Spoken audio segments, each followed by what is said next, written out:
15th, 2023, a Wilbur from broke to an 8.5 credit score, plus he almost got $100,000 in credit. Now, I know you probably wonder how he did it, what he did, how long it took. Basically, I'm gonna break down the whole process, and plus you're gonna be able to hear his journey. So, sit back, relax, and let's get into it. I was just sick of my life. Like, I was sick of the day-to-day.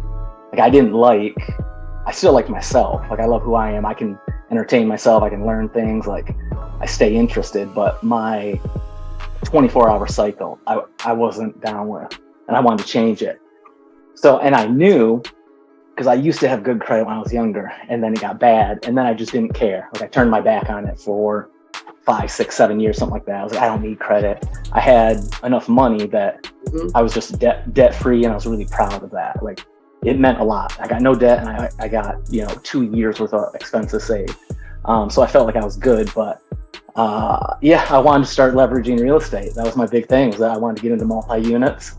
Airbnb was blowing up, and I was just like, it's time. And I knew that if I stuck with it, at most, it would take 24 months. And I was like, okay, I've lived with like bad credit for 5 years. So 2 years, like, bet I'm in. Like, I can sign up for that course. And then it happened in like 9 months or less.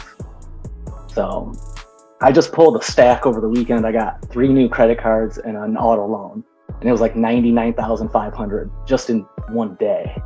What made you continue watching more and more and more and more? How you guys interact with each other, and you can tell that you guys are both professors and students at the same time. And so there's like this in-between energy, very tangible between you and Mike, where it's like, I don't know, there's just something there. And I was drawn to that I felt. And I was like, oh, I've learned, I know what it's like to go from not knowing something to really knowing something. And I felt with you guys, it was like, oh, I'm gonna follow that. Like, I'm following them. Like, they're doing it. Through you guys, I learned through the consumer law, the book, your handbook thing, read that, taught myself everything, put the vocabulary in my head, started writing out those letters, signed, sealed, delivered to the post office. They're my lawyer, essentially, deliver everything. And then it was just like you said, hit them the second time because they didn't do the right investigation, which they didn't. And then another follow-up round of letters like 90 days after that. Now I just stay on it. Now I send the letters just cause it's like, it's a habit now. Yeah. And what's crazy, so in that same 9 months, I put on my fiance, my mom, and my younger brother. Those 3. Okay. Like and I got results for all of them. And then same process. So exactly. Where were they, and like how far did you improve them? Yeah, everybody was sub 600. It was like most credit reports you look at, they're just ugly. Like, it's got errors all over it, and people are too afraid to address it. Like, it's a shame issue. They're embarrassed. You know what I mean? Like, oh, don't look at my credit. Don't worry about it. I'm good. I'm 620. It's like, no, you're not. I can tell you're not. Like, let me help you. And I got really frustrated with close friends, coworkers, family members, where I was like I got to cut all you out because I'm getting results. I'm showing you guys results, and you're not jumping on board. Like, I got to cut you out. Like, goodbye. I love you. Bye. Like, that's it. And so my circle went down to like my fiance and my cat, and that's about it. That's it. But I went from where I went from to now, it's like I signed on a brand new 2023 Tesla yesterday, got it delivered. The new credit lines I got, and then a new nice condo in Las Vegas that I'm moving to at the end of the month. Because we flipped it into Airbnbs too. My brother had stronger income and better credit, so I was running some of the real estate plays, and he bought 3 Airbnbs in downtown Vegas last year, just because he had better credit, and we knew how to do this stuff. So it was life-changing, and it's been life-changing for everyone in my circle. JOB was killing the progress. Like, I had to step away from employment. So the day I closed yesterday, today, March 14th, this is my 1-year anniversary of being unemployed, where I was only focusing on this. Like, so the day before the 1-year anniversary, I get a Tesla and $100,000 in credit lines. And it's like, hey. Yeah, I'm good. Like, I might go to a different destination inside this matrix. I failed every way that you can fail doing your own credit. I messed up at. I made those mistakes, and then I got it zeroed in where it is. It's just these certified letters using your guys' templates or anybody else's templates, doing it correctly and doing it consistently. Where it's like, yeah, okay, so you thought it was going to get removed on the 17th of September. Guess what? It didn't, but it did end up falling off in January. You know what I mean? Instead of being like, oh, it didn't work, I'm done, I might go get distracted by something else. You know, it was like this. I don't want to say obsessive compulsive, but it was like it was a burning focus that I had. And I was just like, my mantra was fuck all that noise. Like anytime somebody tried to come at me with anything else, I was like, nah, I can't hear that right now. Like if you don't want to talk about credit or like teaching yourself how to do these letters, like I don't want to talk to you right now. And I had headphones, like I would wear these out in public. Just like, leave me alone, leave me alone, leave me alone. Like, you know, because people, when I first started getting results, I was sharing with everybody and everybody disappointed me because nobody wanted to do it with their own. I showed everyone, I bought the flight, I bought the Tesla, I'm gone, I'm in the new city. Like I leveled up hard.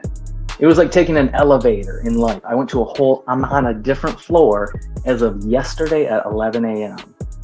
So like I'm fresh. I went and got shaved up. I shaved for the first time this winter. Like, you know what I'm saying? Like the feeling of, nah, I'm good. I don't need to be desperate. I don't need to hear your pitch. I don't need to try to make money just because I need money. Now it's like, oh, I got a couple of years. I'm good. Like if everything falls apart, I'm good. I'm still okay. And that's what credit allows you, is this like, it's not just breathing room. I've been relaxed for the first time in like 10 years. You say you gave yourself 20. Just in case, like conservatively speaking, in my mind, it was 9 months, best case scenario. Like I fly through it, everything comes back clean. I don't think we talked about, like, what did you go from 5 something to 565, and my this is from PenFed yesterday. That's my 804 Equifax.